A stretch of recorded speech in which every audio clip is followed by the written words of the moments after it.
आज के इस कार्यक्रम के हमारे मुख्य आयोजक मंडल आयोजन भारतीय विधिक संस्था पीडीए एसोसिएशन एक करोड़ 19 की अखंड भारत मिशन के सभी सम्मानित साथियों को मैं बहुत बहुत धन्यवाद बधाई देता हूं, जिन्होंने महाराणा रणजीत वर्मा जी का एक भव्य जनजाति समारोह बना करके क्रांति का फ्यूल इस कानपुर देहात की धरती से फूकने का काम किया है। सभी को बधाई देता हूं। आज के इस कार्यक्रम में हमारे सामाजिक क्रांति के अनेक तरह के मजबूत अवसर जो सामाजिक सरोकार से जुड़े सभी कार्यक्रमों में अग्रणी भूमिका निभाते हैं। भाई हरिराम कैसर जी, हमारे बीच उपस्थित आरएसएस के राष्ट्रीय अध्यक्ष शिव कुमार भारती जी, पीडीए एसोसिएशन के अध्यक्ष हरि अशोक यादव जी, एक रणनीति की डॉक्टर सीता यादव जी और अखंड भारत मिशन के शशल भारती जी, इसी के साथ ही साथ हमारे बीच में उपस्थित पूर्व विधायक मिथिलेश कटिया जी, अभी आपके बीच में बोल रहे थे भाई मुन्ना कुरैशी जी, कार्यक्रम का संचालन कर रहे राहुल तुलसी जी,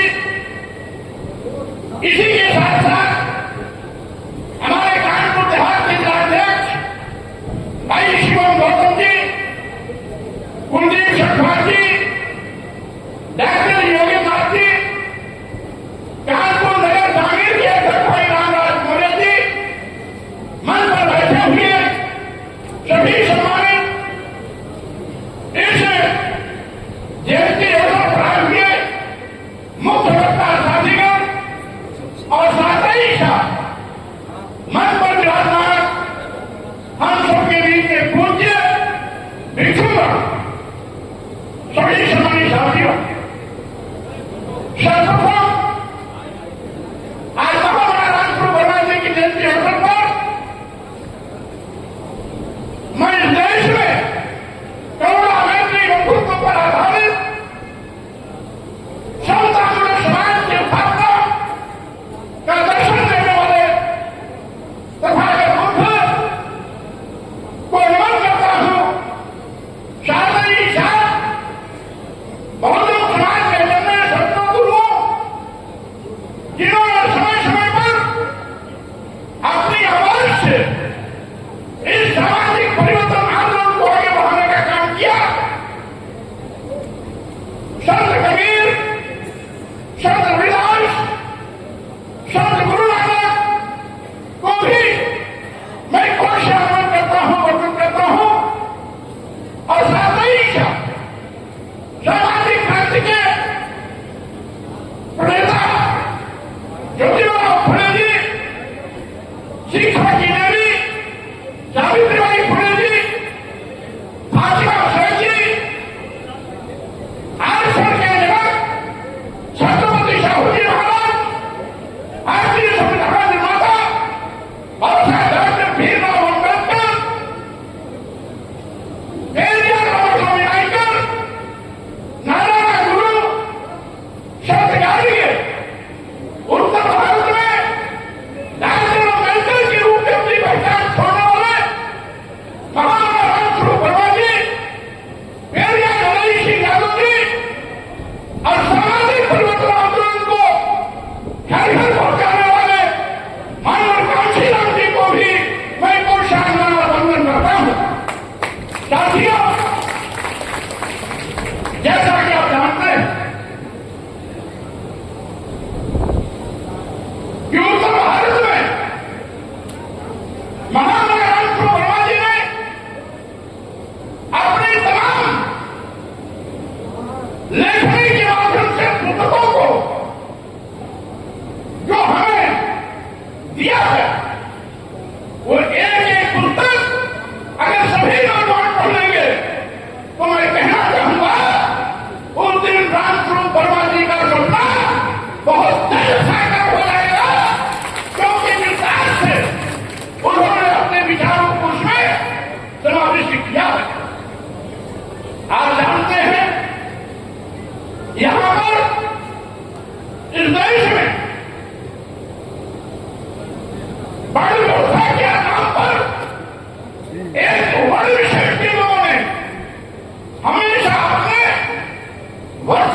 साथियों, मैं कहना चाहता हूं, इन्होंने अपने वर्चस्व को बनाए रखने के लिए तमाम गलत चीजों को भी ग्रंथों के माध्यम से हमारे बीच में परोसा है। जैसे कि इन्हीं मनवादियों ने मनुस्मृति के माध्यम से ब्रह्मा के मुख से ब्रह्मा की पैदाइश बताई है, पूजा से क्षत्रिय पैदा हुए और जंगल से वैश्य पैदा हुआ और पैर से शूद्र पैदा हुआ। जबकि वैज्ञानिक सत्य क्या है? वैज्ञानिक सत्य यह है कि कोई भी इंसान भारत का हो, अमेरिका का हो, जर्मनी, फ्रांस, इंग्लैंड का हो, रूस, चीन, जापान का हो, ऑस्ट्रेलिया का हो, पाकिस्तान का हो, जो भी पैदा होता है वो अपनी मां के पेट से पैदा होता है। लेकिन अपना वर्चस्व बनाए रखने के लिए इन्होंने कहा नहीं, मैं ब्रह्मा के मुंह से पैदा हुआ। तो मैं पूछना चाहता हूं, क्या ब्रह्मा के मुंह में बच्चेदानी थी क्या?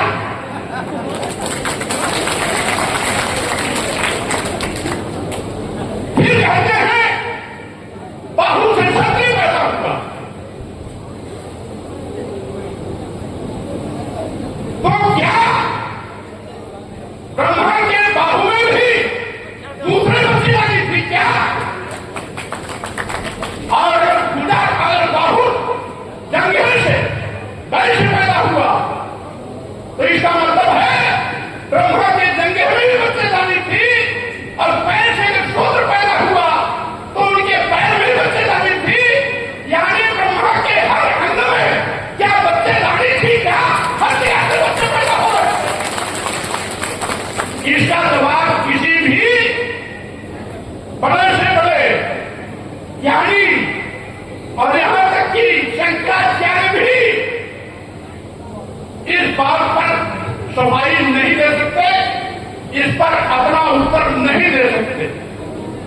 अगर ब्रह्मा के मुंह में, ब्रह्मा के हाथ में, ब्रह्मा के जंघे में, ब्रह्मा के पैर में बच्चेदानी नहीं थी तो स्वाभाविक रूप से न ब्रह्मा के मुंह से कोई पैदा हो सकता है, न ब्रह्मा के हाथ से कोई पैदा हो सकता है, न ब्रह्मा के जंघे से कोई पैदा हो सकता है, न ब्रह्मा के पैर से कोई पैदा हो सकता है।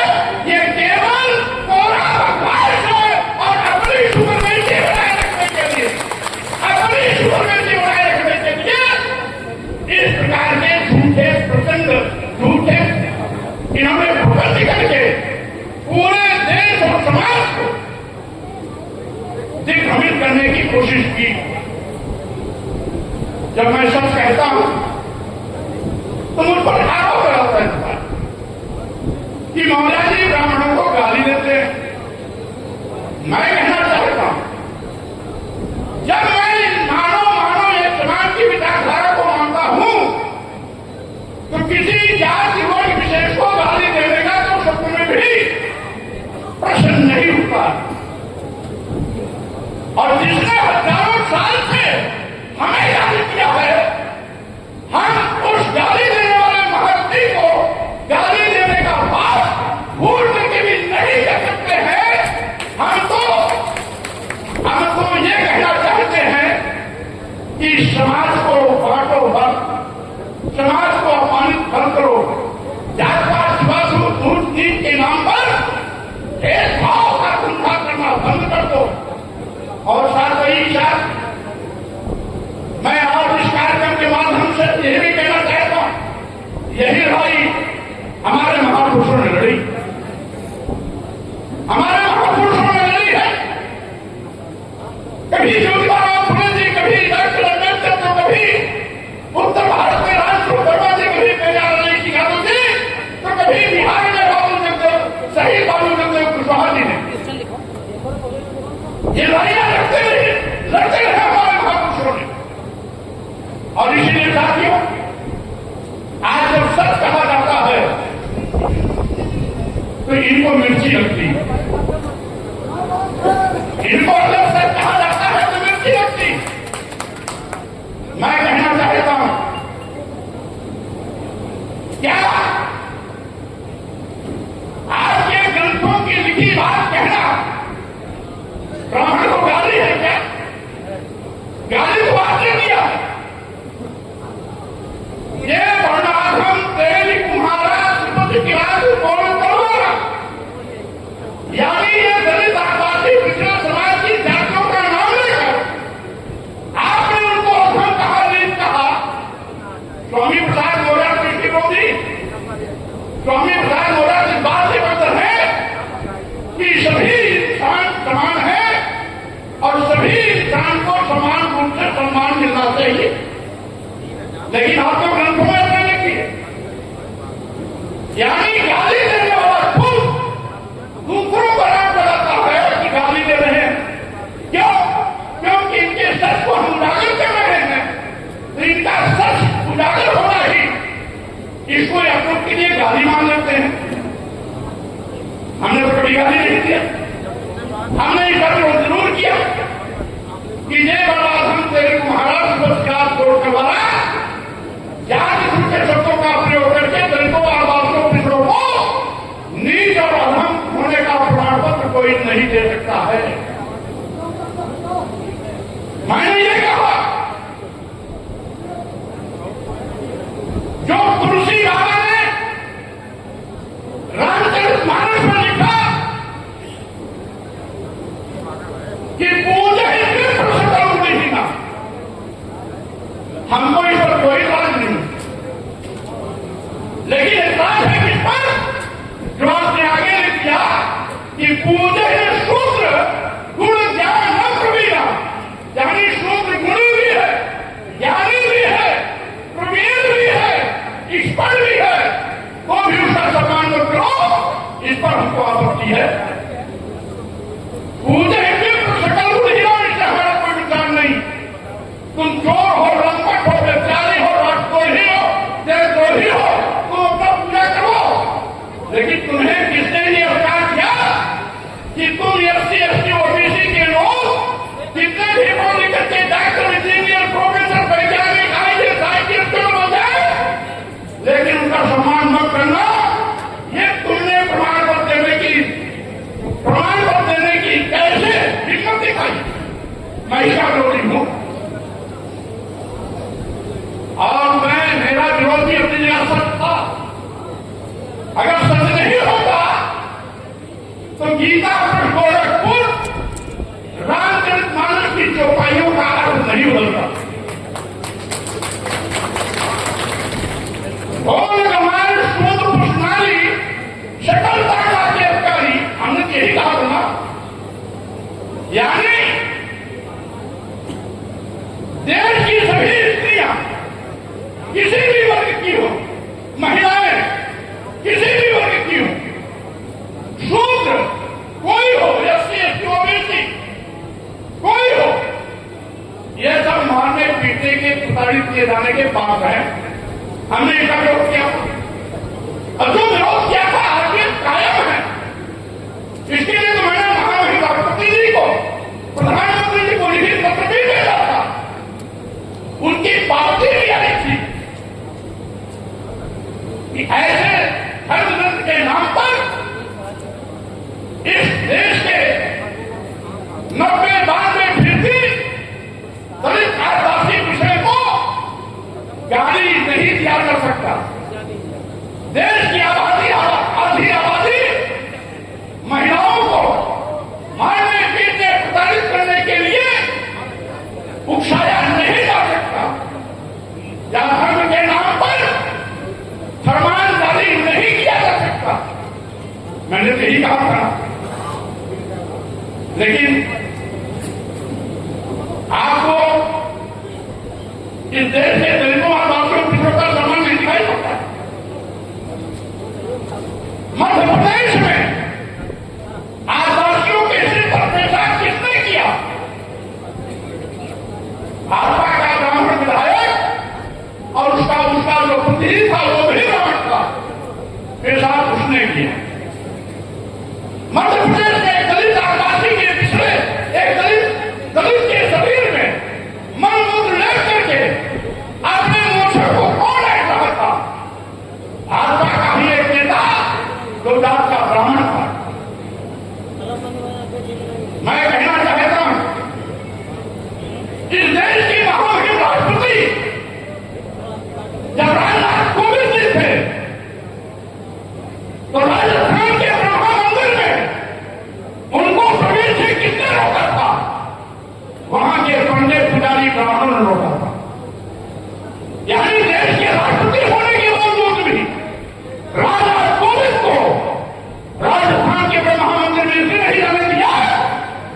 क्योंकि वो दलित थे।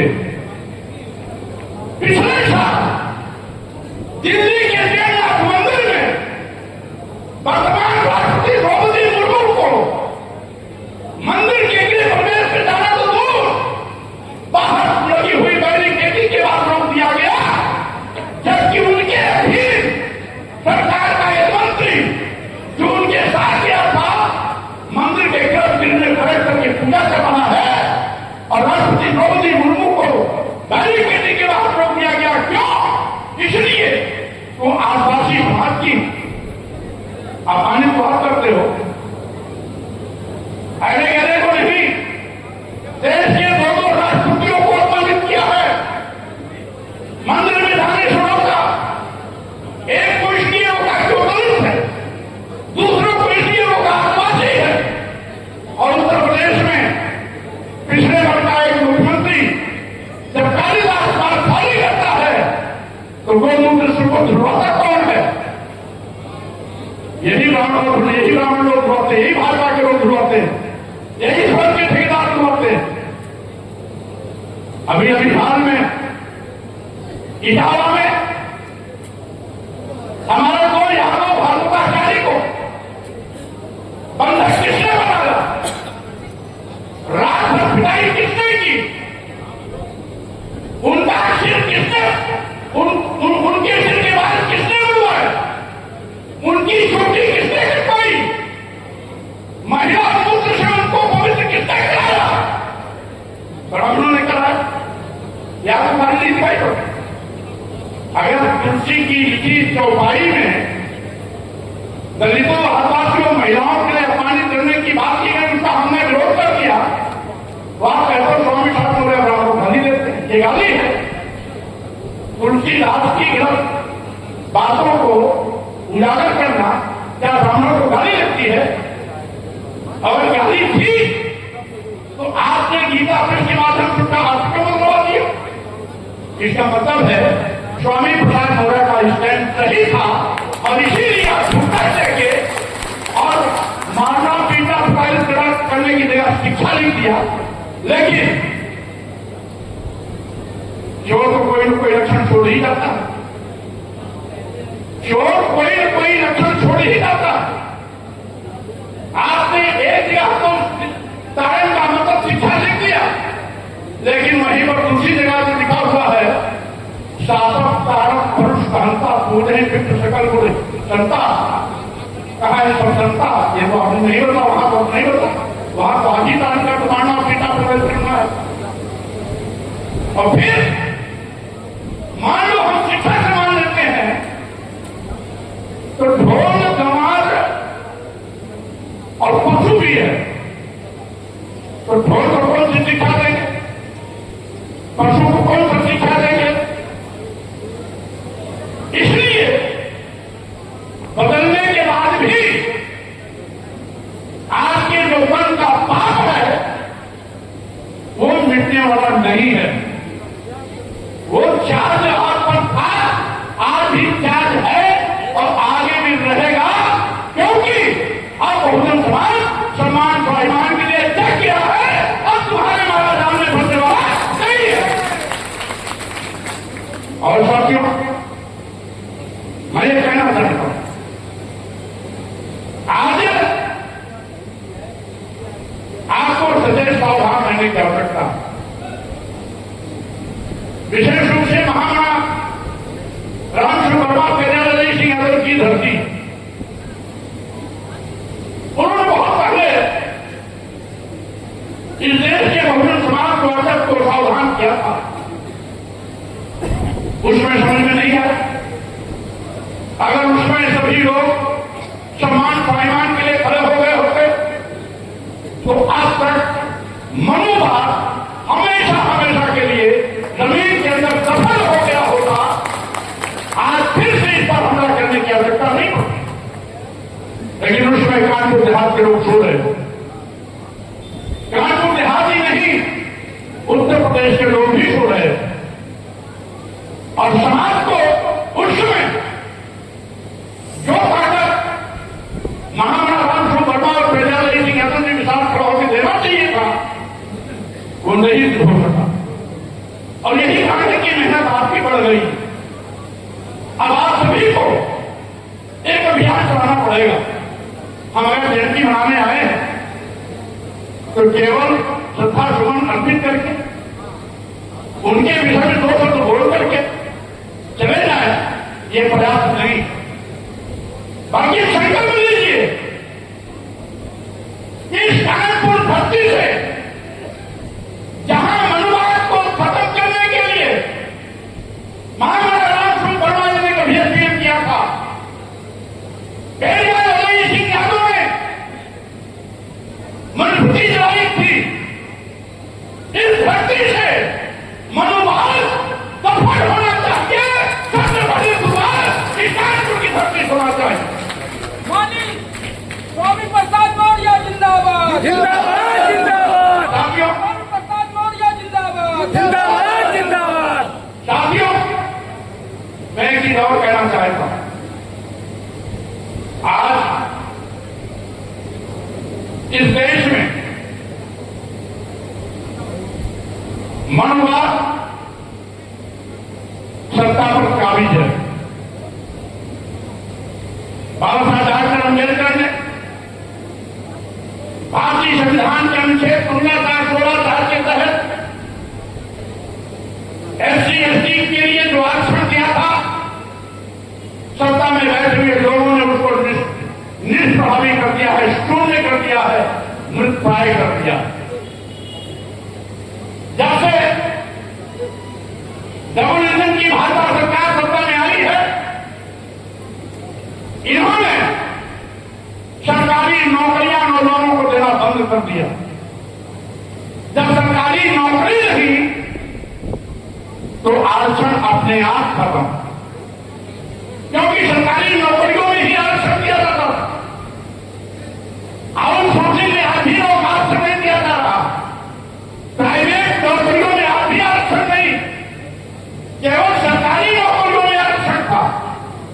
तो सरकार ने सरकारी नौकरी देना बंद कर दिया। अब सरकारी नौकरी देना बंद कर दिया तो आरक्षण अपने आप था। लेकिन उसके दोषी सत्ता में बैठे हुए लोगों से ज्यादा हम आप सब लोग, क्योंकि जब हिंदू मुस्लिम की बात करते हैं तो सारे दलित आदिवासी पिछड़े समाज के लोग हिंदू बनने के चक्कर में ये भूल जाते हैं कि हम सही करने जा रहे हैं, गलत करने जा रहे हैं। और आप लोगों ने जो बात किया उसी का नतीजा है आज आपके बेटे बेटियों का आरक्षण शून्य, निष्प्रभावी और मृतप्राय हो गया, खत्म होता जा रहा। कहीं आरक्षण देते भी है किसी विज्ञापन में तो 21% शुल्क काट को देने के बजाय 3%, 4% पे लाके लटका देते हैं। SC आदिवासी समाज को 0.2, 0.5 लाके रोक देते हैं। 27% आरक्षण पाने वाले बैकवर्ड कास्ट को 6%, 8%, ज्यादा 10% पे लाके रोक देते हैं। अभी मैं एक छोटी सी बात बताता हूं। इसी वर्ष की बात है, अभी हाल की बात। BSU में PhD के एडमिशन में एंट्रेंस एग्जाम हुआ। एक छोटा समाचार होता, PhD जजमेंट सेकंड यूनिवर्सिटी का हुआ। 7 बार क्वालिफाई किया और एडमिशन लेने गया तो प्रोफेसर ने क्या कहा उसको जानते हैं? तुम जाओ खुदा में पॉलिश करो, PhD करके क्या करोगे? ये अभी 2 महीने पहले की बात है। एडमिशन के टाइम वो लड़का धरने पर बैठ गया। हम सभी लोगों ने सोशल मीडिया के माध्यम से उसको वक़्त किया।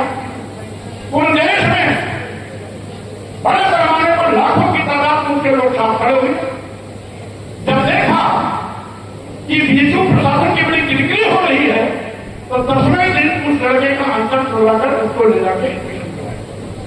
10वें दिन में उसी विश्वविद्यालय में पिछले वर्ष जिसको मैंने हाउस में भी उठा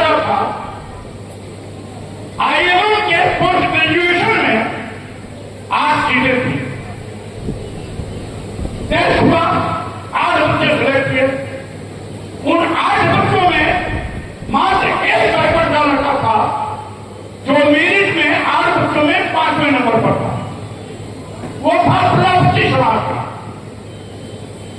5 के नीचे 4 का एडमिशन हो गया, 5 के बाद 3 का एडमिशन हो गया, 5वें नंबर पर जहां प्रजापति समाज का लड़का था उसके आगे लिख दिया गया नॉट फाउंड सुटेबल,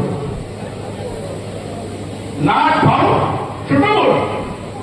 यानी 5वें नंबर के लड़के को नॉट फाउंड सुटेबल कहकर बाहर किया।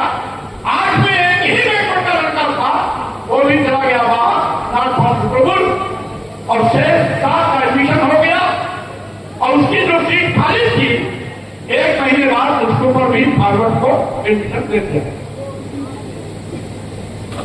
योगी गोरखनाथ, योगी बाबा गोरखनाथ में, गोरखपुर में, गोरखपुर विश्वविद्यालय में 117 प्रोफेसर के पद निकले।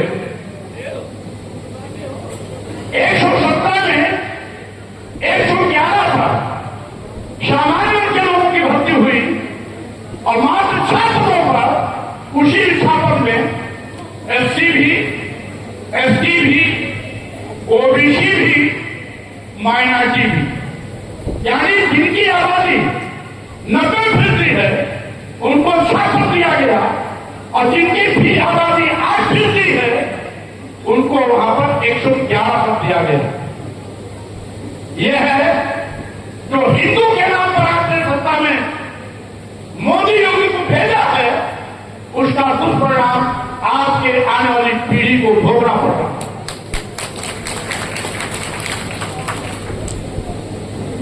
और एक चीज, चुनाव के वक्त में एससी एसटी ओबीसी हिंदू होता था, लेकिन जब ये सत्ता में बैठ जाते हैं तो एससी एसटी ओबीसी को हिंदू नहीं मानते। अगर ये ओबीसी को सत्ता में बैठने के बाद भी एससी एसटी ओबीसी को हिंदू मानते होते तो एससी एसटी ओबीसी के आरक्षण पर खतरा नहीं होता, एससी एसटी ओबीसी का हक नहीं माना जाता, एससी एसटी ओबीसी के अभ्यर्थियों को नॉट फाउंड सुटेबल कहकर के नौकरियों से बाहर नहीं किया जाता, विश्वविद्यालयों से बाहर नहीं किया जा सकता, पीएचडी के एडमिशन में बाहर नहीं किया जा सकता, या हायर एजुकेशन में इंट्रेंस पास होने के बावजूद भी उनको नॉट फाउंड सुटेबल कहकर के बाहर का रास्ता नहीं दिखाया जाता। इसका मतलब है वोट के लिए हमें हिंदू मानते हैं, और वोट के माध्यम से सत्ता में आने के बाद वो आपको जानवर से बदतर मानते हैं। और एक चीज, दूसरी चीज सावधान करना चाहता हूं। आप जानते हैं बाबा साहब डॉक्टर अम्बेडकर दुनिया के सबसे बड़े विद्वान, सबसे बड़े विद्वान होने का खिताब पाने के बाद जब वो भारत आते हैं तो बाबा साहब डॉक्टर अम्बेडकर को इस जातीय अपमान के कड़वे घूट को कदम कदम पर पीने के मजबूर होना पड़ता, और जिसे परेशान होकर के उन्होंने इस पर चित्रमान किया कि दुनिया में मैं सबसे बड़ा विद्वान होने का खिताब पाया, लेकिन भारत के लोग जात पात छुआछूत ऊंची के नाम पर आज भी हमारे साथ बदसलूकी करते हैं, हमारी परछाई भी उनको गिरा है। चपरासी हमारे मेज पर गिरा नहीं रखता तो फिर ऊपर से छोड़ देता है। तालाब में शुगर, गधे, भैंस, गाय पानी पी सकते हैं, लेकिन दलित आदिवासी पिछड़ा पानी नहीं पी सकता है। बाबा साहब डॉक्टर अम्बेडकर ने महात्मा का आंदोलन चलाया। यही नहीं, बाबा साहब डॉक्टर अम्बेडकर ने सोचा कि दुनिया के सबसे बड़े विद्वान के साथ जब दूसरे से व्यक्ति के साथ जब बदसलूकी हो रही होगी तो जिस कौम में पैदा हुआ हो उस शूद्र समाज, जिसने कभी स्कूल का मुंह नहीं देखा, जिसके शरीर पर साबित कपड़े नहीं है, जिसके घर में दोनों वक्त की रोटी नहीं मिलती है, उसके साथ जात पात छुआछूत उसके नाम पर क्या भेदभाव किया जाता होगा, इसकी कल्पना नहीं की जा सकती। इसीलिए दुखी मन से उन्होंने कहा मैं हिंदू धर्म में पैदा हो गया, ये मेरे बस में नहीं था।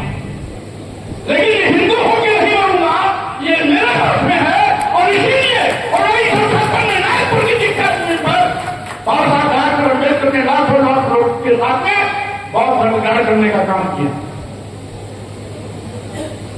साथियों, मैंने इसका उदाहरण क्यों किया? इसलिए कि दुनिया के सबसे विद्वान बाबा साहब डॉक्टर अम्बेडकर को इस फांसी अपमान के कड़वे घूट पीते पीते परेशान होकर हिंदू धर्म को छोड़ना पड़ा और बौद्ध धर्म का रास्ता अख्तियार करना पड़ा। इसी प्रकार से इस देश का जो मुसलमान है, यह ईरान से नहीं आया, इराक से नहीं आया, सऊदिया से नहीं आया है। वो भारत का शूद्र था, वो दलित था, आदिवासी था, पिछड़ा था। जाति अपमान के कड़वे घूट पीते पीते वो इस्लाम धर्म को उतर गया, वो दलित आदिवासी पिछड़ा मुसलमान बन गया। वो हमारा भाई है, वो कोई गैर नहीं। हमारा भाई जिंदाबाद जिंदाबाद जिंदाबाद जिंदाबाद जिंदाबाद जिंदाबाद। प्रधान तुम संघर्ष करो, हम आपके साथ हैं। रवि प्रसाद तुम संघर्ष करो, हम आपके साथ हैं। भारत का लाल है स्वामी प्रसाद मौर्य। यानी यहाँ का मुसलमान हमारा भाई है, यहाँ का ईसाई हमारा भाई है। जितने भी आदिवासी हैं, आप चले जाओ केरल, तमिलनाडु, उड़ीसा, आंध्र प्रदेश, जितने भी आदिवासी हैं, ये सब इस देश के जितने भी ईसाई हैं, ये सब कभी आदिवासी थे, दलित थे। जाति अपमान के कड़वे घूट पीते पीते, जाति अपमान झेलते झेलते परेशान होकर के ईसाइयत कबूल कर लिया, ईसाई धर्म हो गया। लेकिन हकीकत में उनका खून क्या है? उनका खून हमारा खून है, वो हमारे भाई है।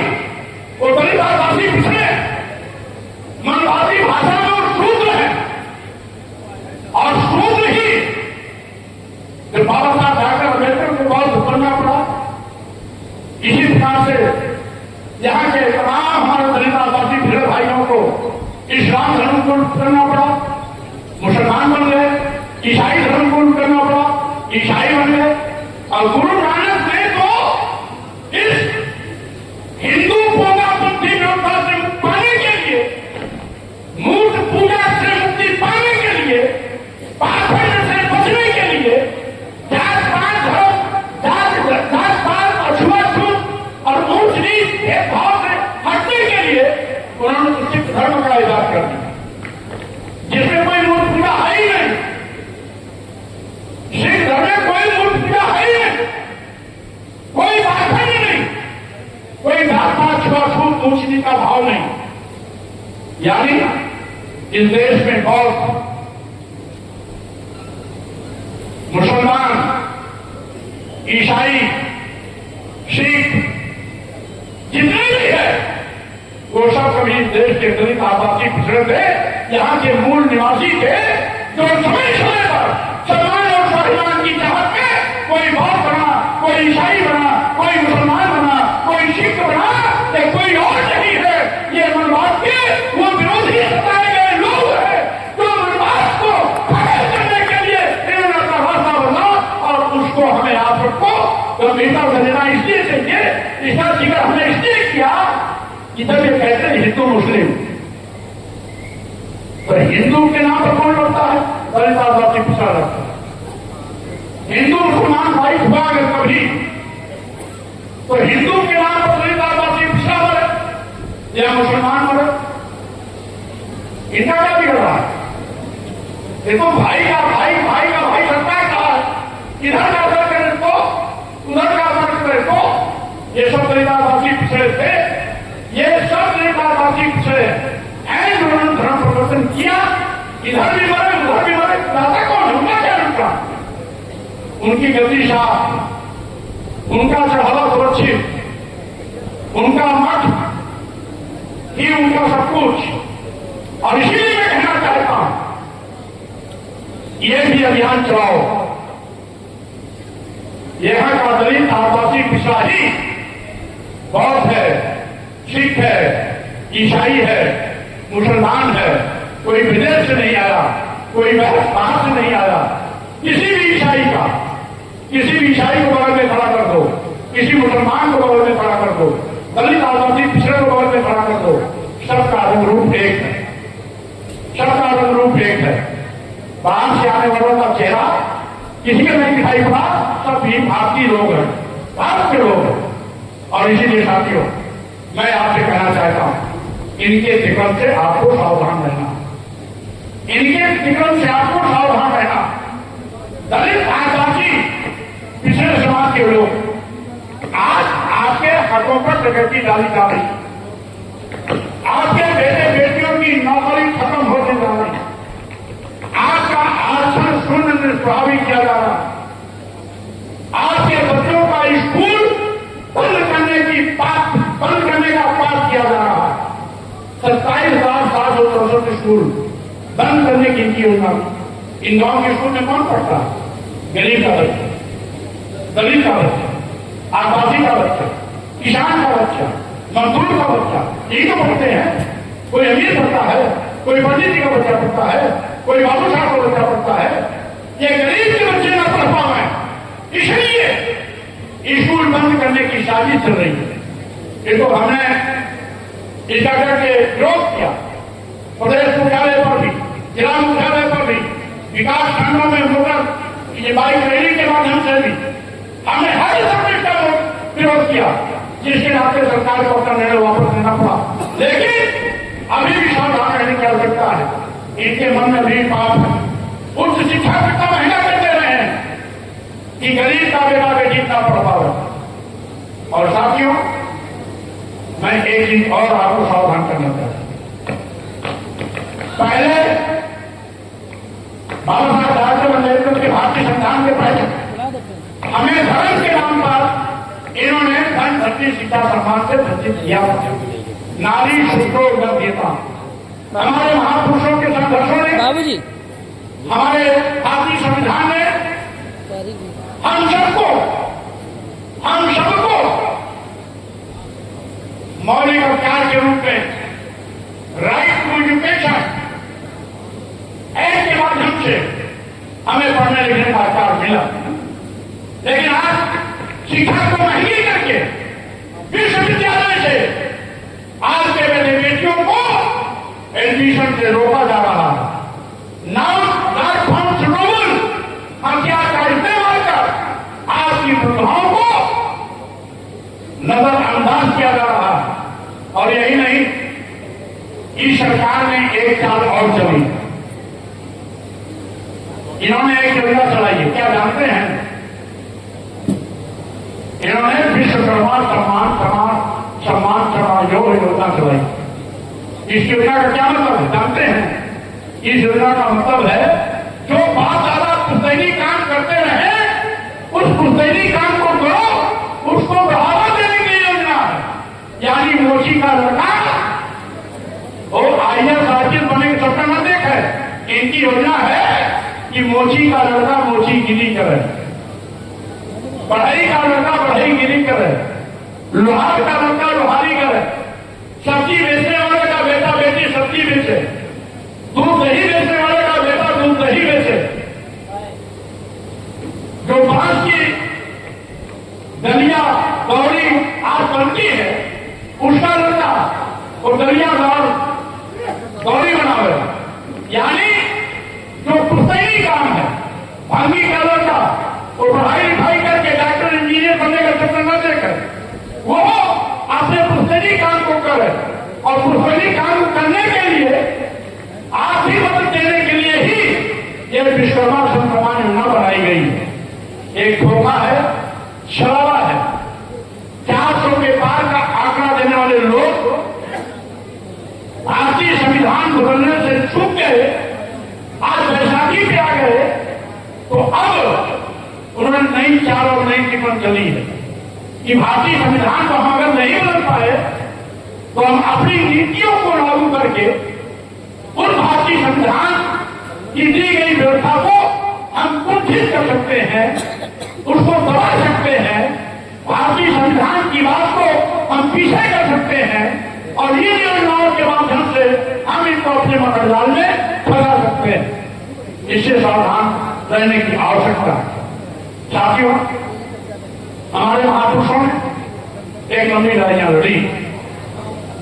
ये जो आपको आज शांत कमरों में बैठने का मौका मिल रहा है ना, ये हमारे महापुरुषों के संघर्षों की देन। ये देन है फुले जी की, साहू जी की, डॉक्टर अम्बेडकर की, और इसी प्रकार से समय समय पर पैदा होने वाले हमारे जांबाज तमाम सामाजिक परिवर्तन को उठान गए महानायकों की, पेरियार रामास्वामी नायकर, नारायण भूषण गांधी, आपके मामला रामचंद्र जी, पेरियार जी, मानवता श्रीराम जी, बाबू शहीद गुरुदेव कुशवाहा जी, आज तमाम लोगों की मेहनत है जो समय समय पर आपके सम्मान और स्वाभिमान की न केवल लड़ाई है कि बाबा साहब के रूप में भारतीय संविधान लिखने का मौका पाए, तो सारे के सारे हजारों साल की आज की पीढ़ी बनाने के लिए संविधान के माध्यम से आपको मौलिक अधिकार दिया, और मौलिक अधिकार पर आज कुल्हाड़ी चल रही है। आज भारतीय संविधान को एक लोग तो बदलने जा रहे थे, लेकिन 4 साल नहीं पार हुआ, बैसाखी पे आ गए, इसे संविधान बदलना को भूल गए, लेकिन अभी इनके मन का जहर अंदर अंदर पड़ा हुआ है। और यही कारण है कि तमाम विक्रम के माध्यम से आपको जगह जगह रोकने की कोशिश कर रहे हैं। आज भारतीय संविधान है, भारतीय संविधान अनुच्छेद 15, भारतीय संविधान अनुच्छेद 51 इस बात का स्पष्ट उल्लेख करता है कि धर्म, वर्ण, पंथ, जाति, लिंग और जन्म स्थान के आधार पर किसी के साथ भेदभाव नहीं होगा। लेकिन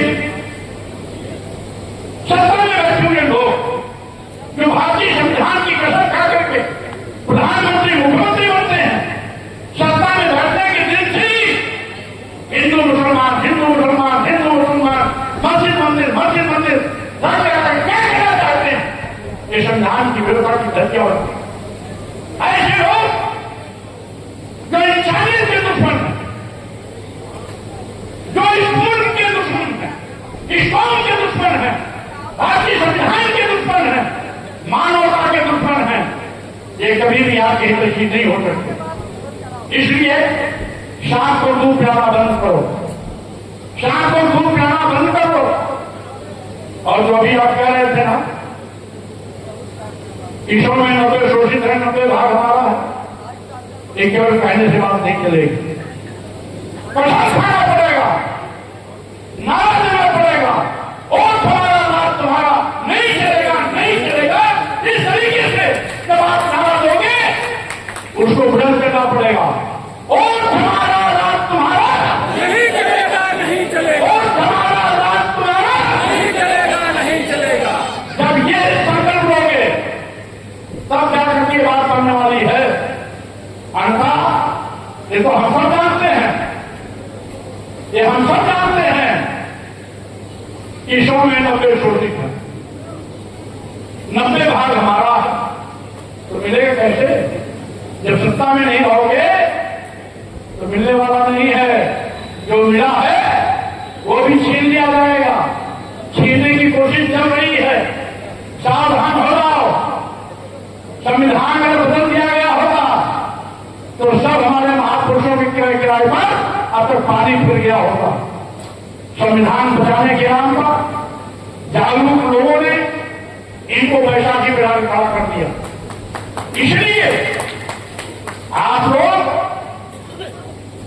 हिंदू बनने के चक्कर में जो पाप किए हो उसी का नतीजा आपके बेटे बेटियों को भोगना पड़ रहा है।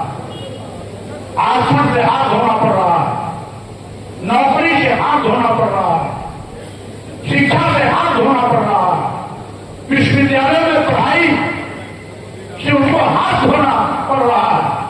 और यही नहीं साथियों, आपको तरह तरह जगह जगह आपकी जमीन जायदाद सरकार में बैठे हुए लोग बड़ी बारीकी से अपने चेहरों को लेते जा रहे हैं।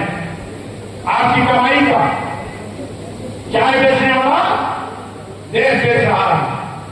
देश के सबसे प्रधानमंत्री बने, देश के सभी बंदरगाह बेच दिए, एयरपोर्ट बेच दिया, एयर इंडिया बेच दिया, बहुत सारे रेलवे स्टेशन बेच दिए, कई रेलवे ट्रेनें बेच दी, LIC जैसी बड़ी संस्था बेच दी। किसके यहाँ? अदानी और अंबानी के। एक दिन मैं कानपुर देहात के दौरे पर था, एक गांव में गया था, रामराज मौर्य हमारे कानपुर नगर ग्रामीण के अध्यक्ष हैं, उनके गांव में रास्ते में जा रहा था, हजारों एकड़ जमीन और एक 8-10 फीट चार दीवारी घिरी हुई एक लंबा चौड़ा हमें कवर एरिया मिला। 2-3 किलोमीटर चलने के बाद मैं सोच रहा था आखिर है ये किसका। 2-3 किलोमीटर जाने के बाद उसका मुख्य गेट मिला जिसमें लिखा था अदानी ऑर्डिनेंस फैक्ट्री। महाराष्ट्र विधानसभा में हजारों एकड़ जमीन अदानी ऑर्डिनेंस फैक्ट्री। मणिपुर में पूरे के पूरे 2-3 जिले की जमीन अदानी को दे दिया गया। उत्तर प्रदेश में जैसे आपके कानपुर महाराष्ट्र में हजारों एकड़ जमीन एक दिया गया, ऐसे ही उत्तर प्रदेश में सैकड़ों जगह हजारों एकड़ जमीन अदानी को दिया गया। ये क्या आखिर कब आग खुलेगी? धर्म का नशा कब उतरेगा? हिंदू बनने की गलती आपको कब एहसास होगी? आज भी आप दलित हो, आदिवासी हो, पिछड़े हो, इनकी भाषा में शूद्र हो, नीच हो, अधम हो, फिर भी आप हिंदू बनने की होड़ में खड़े हो। आखिर ये गलत मुगालता कब छोड़ोगे? और जब गलत मुगालता आपका खत्म होगा तभी आप सम्मान की लड़ाई लड़ पाओगे। जब तक हिंदू बनने की चाहत वाले रहोगे, आप जानवर से बढ़कर जिंदगी इसी प्रकार से जीते रहोगे। सम्मान और स्वाभिमान इसी प्रकार से उछला जाता रहेगा। आप खुद भी मनवादियों का बार बार नहीं कर पाओगे। इसलिए अगर मनवादियों को सबक सिखाना है